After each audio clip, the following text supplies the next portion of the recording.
కూలి పనికి పోయిన రోజు మాత్రం అడుక్కొని తినాలి సార్. నేను నా పిల్లల్ని వేసుకొని నేను ఊరి మీద పడుతున్నాను సార్.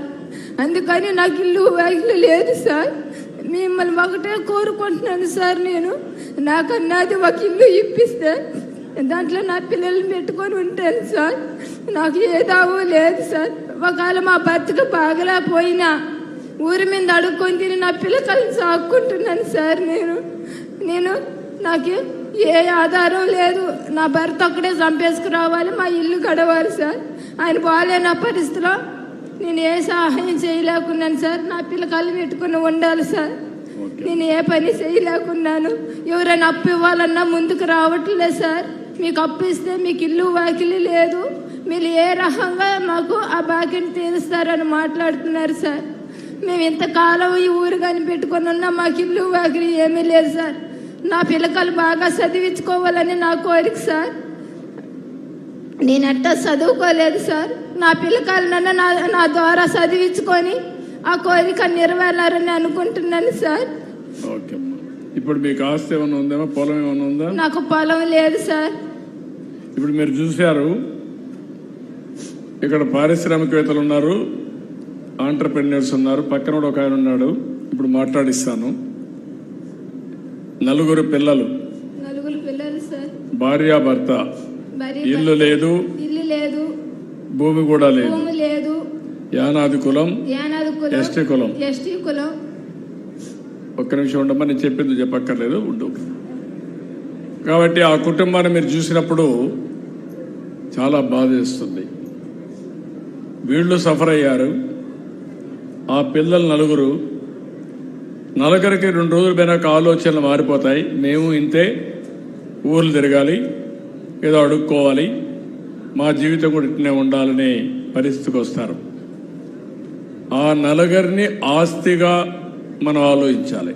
ఆ కుటుంబాన్ని, మనుషుల్ని ఆస్తిగా ఆలోచించి వాళ్ళని జీవితాల్లో మార్చాలంటే కొంతవరకు వాళ్ళు మార్చే అవకాశం ఉంటుంది, ఆదాయం పెంచచ్చు. కానీ ఆ నలుగురి పిల్లల్ని బాగా చదివిస్తే అందరి పిల్లల కంటే బ్రహ్మాండంగా రాణిస్తారనేది నా ప్రగాఢమైన విశ్వాసం. అందుకే నేను ఈరోజు దీన్ని ఒక బంగారు కుటుంబంగా, ఒక మార్గదర్శి. ఇప్పుడే లేమంటున్నా, తమ్ముడు నువ్వు ఏం చేస్తావు చెప్పు, ఎట్లా చేస్తావు చెప్పు. నీకు ఒక ఐడియా ఉంది, నువ్వు ఒక పరిశ్రమ పెట్టినప్పుడు ఆలోచించి పెట్టావు. ఇప్పుడు ఏం చేయగలుగుతావు, ఈ కుటుంబాన్ని ఎట్లా బాగు చేస్తావు. ఇల్లు అంటావా, నేను కట్టిస్తా, అది నా బాధ్యత. కలెక్టర్కి ఆదేశాలు ఇస్తున్నా, ఇంటి జాగా ఇప్పించి ఎక్కడైతే మనం అందరూ ఉన్నారో ఇమ్మీడియట్గా ఇల్లు కట్టించే బాధ్యత మీది, ఆ ఇల్లు కట్టించే బాధ్యత నాది. నీళ్లు ఇస్తా, ఇల్లు ఇస్తా, కరెంట్ ఇస్తా, టాయిలెట్ ఇస్తా, గ్యాస్ ఇస్తా, అన్ని వస్తువులు కల్పిస్తా. అది నా బాధ్యత. మీరు వాళ్ళని ఎట్లా పైకి తీసుకొస్తారో చెప్పండి. Thank you sir. సో ముఖ్యంగా ఇప్పుడు నేను కూడా అలాంటి వాడిని. చిన్నప్పుడు మా నాన్నగారు చనిపోతే మా అమ్మ చాలా కష్టపడి నన్ను కూరగాయలు అమ్మించి చాలా కష్టపడింది, మేము డెవలప్ అయ్యాము. సో నాకు ఆ ప్రాబ్లం తెలుసు కొంచెంగా. ప్రధానంగా ఇప్పుడు ఉన్న వీళ్ళకి కావాల్సింది ఏంటంటే, అన్నిటికన్నా ముందు ఒక భరోసా కావాలి. మాకు ఎవరైనా సపోర్ట్ చేస్తారని ఒక భరోసా కావాలి. ఈ రాష్ట్రానికి పెద్ద భరోసా మన సీఎం సార్. ఈయన ద్వారా మాలాంటి చిన్న వాళ్ళకి సపోర్ట్ చేయడానికి మేము చాలామంది ఉన్నాం. ఎస్పెషల్గా సార్ ఇందాక చెప్పారు, ఇంతకుముందు సార్ ఎప్పుడు విజన్ 2020 అనేవాళ్ళు. అప్పుడు మాకు తెలియదు, 98లో 99లో మాకు తెలియదు విజన్ 2020 అంటే. కానీ ఆ విజన్ 2020 డెవలప్మెంట్ ప్రవాహంలో చాలామంది ముందుకెళ్ళారు. అందులో నేను కూడా ఒక చిన్న బిందువుని. ఆ ఉపయోగాలు అక్కడ నేను ఉపయోగించుకొని అంతో ఎంతో వృద్ధి చెందిన తర్వాత డెఫినెట్గా నేను కూడా చేయాలనుకుని చాలా రోజులు అనుకుంటున్నాను. అందులో భాగంగానే నేను మర్రిపాడు మండలంలో సాహో ఫౌండేషన్ అని పేరెంట్స్ లేని మదర్ కానీ ఫాదర్ కానీ లేని పేరెంట్స్ని ఒక 190 మెంబర్స్ అన్ని స్కూల్స్ నుంచి, మర్రిపాడు మండలంలో అన్ని గవర్నమెంట్ స్కూల్స్ని సెలెక్ట్ చేసి మేము ఆల్రెడీ చేస్తున్నాము. అయితే ఇక్కడ స్పెసిఫిక్ కేసు ఇక్కడ వచ్చేసరికి మళ్ళీ బ్యాక్ టు ఒక భరోసా కావాలి. ఆ భరోసా తప్పకుండా నేను అవుతాను సార్. ఆ భరోసాది నెక్స్ట్ ఏం కావాలి? ఫర్ ఎగ్జాంపుల్ గవర్నమెంట్ పథకాలు సార్ చెప్పినట్టు చాలా వస్తున్నా కూడా రావడానికి కొన్ని కారణాలు ఉండొచ్చు. ఆ కారణాలకి ఏమేమైనా వెతికి ఫస్ట్ మీకు కావాల్సినవన్నీ చేస్తాము.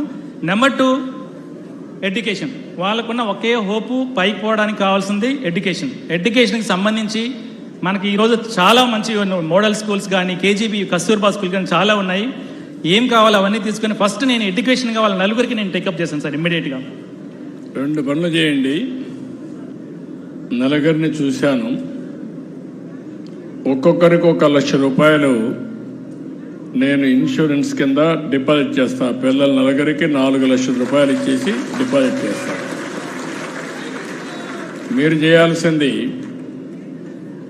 ఆ పిల్లలకి ఇళ్ళు కట్టించే బాధ్యత అవన్నీ మేము చేసేస్తాం.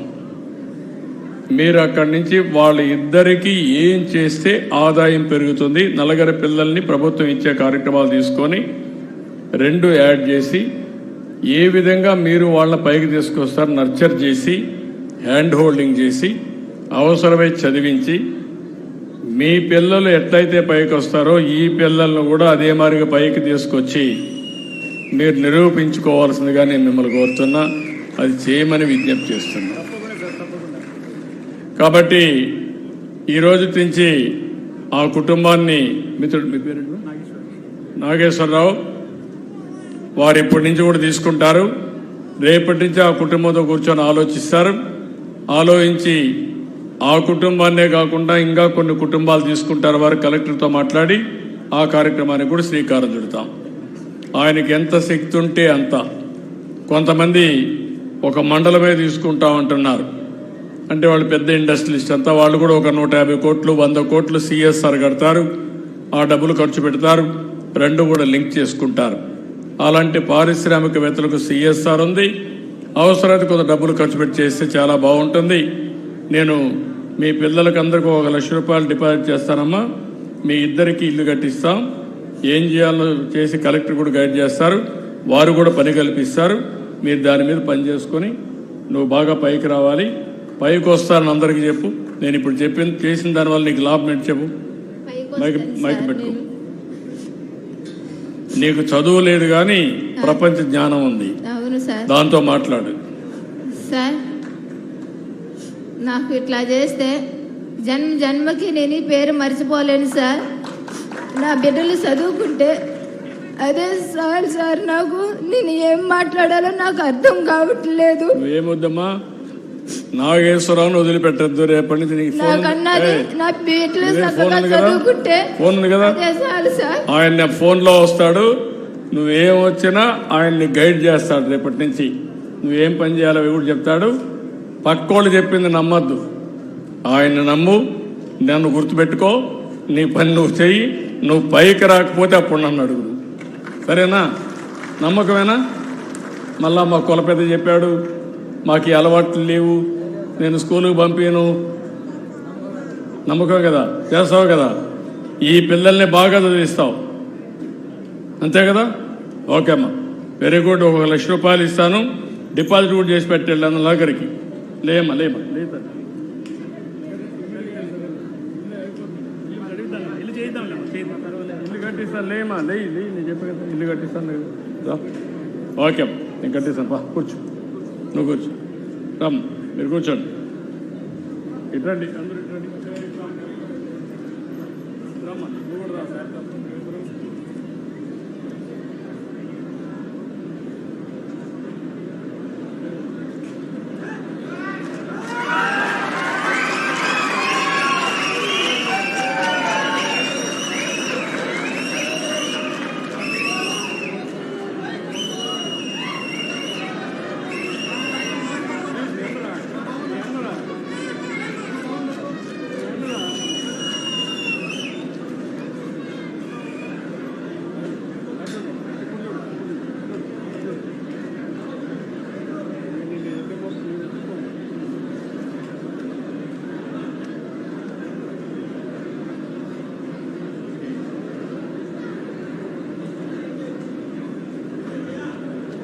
ఇక్కడ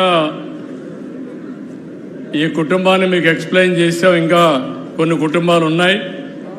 ఇదే ఫార్ములాలో అందరినీ డెవలప్ చేస్తా అని చెప్పి తెలియజేసుకుంటూ, ఇప్పుడు బంగారు కుటుంబాలన్నీ కూడా ఇక్కడ ఉన్నాయి. వారందరికీ విజ్ఞప్తి చేస్తున్నా, రేపే మేము